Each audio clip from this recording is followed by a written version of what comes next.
आज साबित हो चुका है कि टीएमसी का मतलब तृणमूल कांग्रेस नहीं बल्कि तानाशाही मानसिकता एंड कल्चर बन चुका है। ममता बनर्जी की सरकार की प्राथमिकता बेटी को न्याय दिलाओ नहीं बल्कि सबूत मिटाओ, सत्य की आवाज दबाओ और बलात्कारी बचाओ रही है। इसी प्रकार से सच की और सत्य की आवाज को दबाओ और बलात्कारी बचाओ, यही इंडी अलायंस का नारा और ऑब्जेक्टिव बन चुका है। कोलकाता से लेकर केरल तक और कन्नौज तक सब खामोश में। आज साबित हो चुका है कि टीएमसी का मतलब तृणमूल कांग्रेस नहीं बल्कि तानाशाही मानसिकता एंड कल्चर बन चुका है। ममता बनर्जी की सरकार की प्राथमिकता बेटी को न्याय दिलाओ नहीं बल्कि सबूत मिटाओ, सत्य की आवाज दबाओ और बलात्कारी बचाओ रही है। और इसी दिशा में एक और कदम ममता बनर्जी ने उठा लिया है। ममता बनर्जी अपराधियों को, बलात्कारियों को, संदीप घोष जैसे लोगों को जेल में नहीं पहुंचाना चाहती है, बल्कि वो चाहती है कि अगर कोई पत्रकार किसी ऑन गोइंग रेप के मामले में कोर्ट प्रोसीडिंग को रिपोर्ट करता है, उस पर पत्रकारिता के आधार पे उस पर कोई भी बात रखता है या सत्य की लड़ाई लड़ने के लिए या बेटी को न्याय दिलाने के लिए कोई बात करता है, तो उसको 3 से 5 साल की सजा होनी चाहिए। और यही तानाशाही रवैया ममता बनर्जी ने लगातार इस मामले में दिखाया है। इसलिए कहा जा रहा है कि बंगाल में दीदी नहीं बल्कि ईदी अमीन आ चुकी है।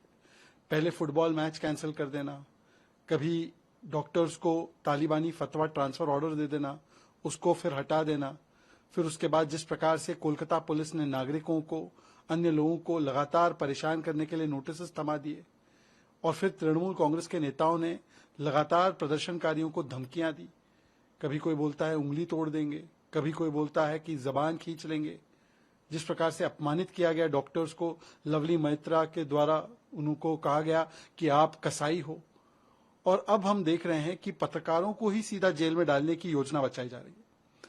मतलब कि अगर कोई पत्रकार अपने संवैधानिक अधिकार का इस्तेमाल करे, रिपोर्टिंग करे, बोलने की आजादी का इस्तेमाल करे, तो ममता बनर्जी उन्हें जेल में डालना चाहती है। जिस पश्चिम बंगाल में रविंद्रनाथ टैगोर जी की बात होती है कि मस्तिष्क जो है वो ऊंचा रहेगा और मन भयमुक्त रहेगा, अब तो केवल अपराधी भयमुक्त रह सकते हैं और पत्रकारों को अपनी कलम और अपना मस्तिष्क ऊंचा करने का कोई अधिकार नहीं बचा। ये ममता बनर्जी चाहती है।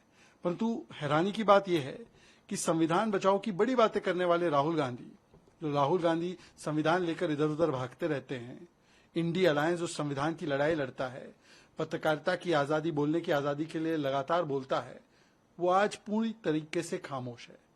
क्या वो इस प्रकार के प्रावधान के पक्ष में है? और हमने देखा है ना कि किस प्रकार से चाहे कोलकाता हो, चाहे कन्नौज हो, चाहे केरल हो, बेटियों के साथ लगातार अन्याय होता है, महिलाओं के साथ अन्याय होता है, परंतु उस पर कोई बात लड़की हूं लड़ सकती हूं कहने वाली ब्रिगेड का नहीं आता। केवल और केवल किसी प्रकार से सच की और सत्य की आवाज को दबाओ और बलात्कारी बचाओ, यही इंडी अलायंस का नारा और ऑब्जेक्टिव बन चुका है। इसलिए कोलकाता से लेकर केरल तक और कन्नौज तक सब खामोश में।